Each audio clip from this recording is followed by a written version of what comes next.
Stossel Matter segment tonight. As you may have heard, the city of Detroit is bankrupt. No surprise. That place has been out of control for decades. Recently, comedian Steve Crowder parodied a public service announcement made by Tim Allen, which tried to bolster Detroit.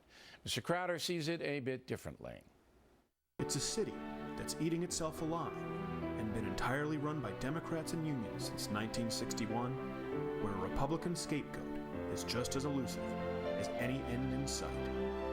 A crystal ball for the future of the country in a city that's as likely to change as its students are to graduate high school. It's why even as the city declares bankruptcy, you can always count on it to be waiting for you with one hand out and the other ready to shoot you in the spleen. You know how to react, Fox Business anchor John Stossel. So you've been studying Detroit. What's the primary problem there? They grew government faster than the private sector could grow. Okay, so there was a Democratic-controlled everything in the city, right? A series of corrupt mayors. Not now. That certainly adds to it. Right, Bing is a good guy, but before then, these guys are in jail. Kwame, what's his name? And, he's not in jail now. He went to jail. He may go to jail again. He spent money on limousines and nightclubs, hired his friends and relatives. I submit, because I do know people who live there, that narcotics destroyed the city on the street. And people just moved out of there because they just didn't want to deal with the violence and the chaos.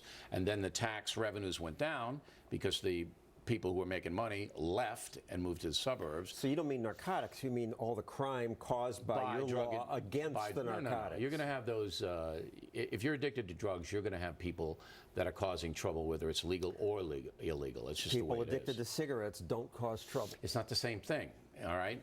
Because it's legal.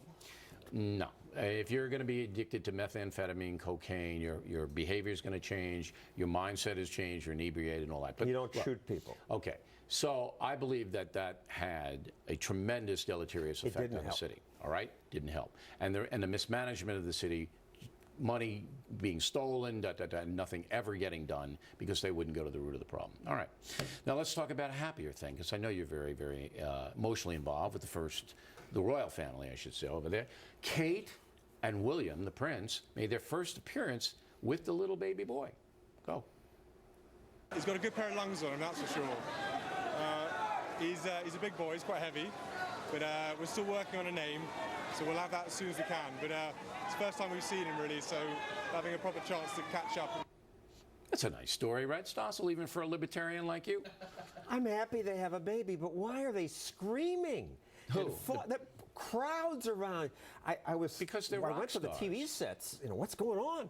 Prince William and Kate Middleton are rock stars over there. I mean, they're like the Beatles over there. They're big. Why do Americans care so much? We fought a revolution to get rid of royalty. I know, but you know, now they're our friends in Great Britain. And a lot of people would like to live in Windsor Castle and all that stuff like that. And it's kind of glamorous. Glamour sells. You know that. Look at you. You're a glamorous guy. It sells. But back to Detroit. Government can't cut anything. That's a real problem. They still have a horseshoer in the water department, even though they don't have horses. A horseshoer? We ought to care about that, not about the royal. So we should care more about the corruption in Detroit and try to deal with it rather than in New York and Philadelphia and every place. Yes. Okay. But it's a baby. People have babies. But you're happy for the couple that certainly. All right. Stossel happy? It's also lookism, because Kate's good looking, so people care more. Yeah, there's a cosmetic aspect to it. There you go. All right, John Stossel, everybody. I'm glad he's happy, because when he's happy, we're happy. We're happy. When we come right back, is it legal?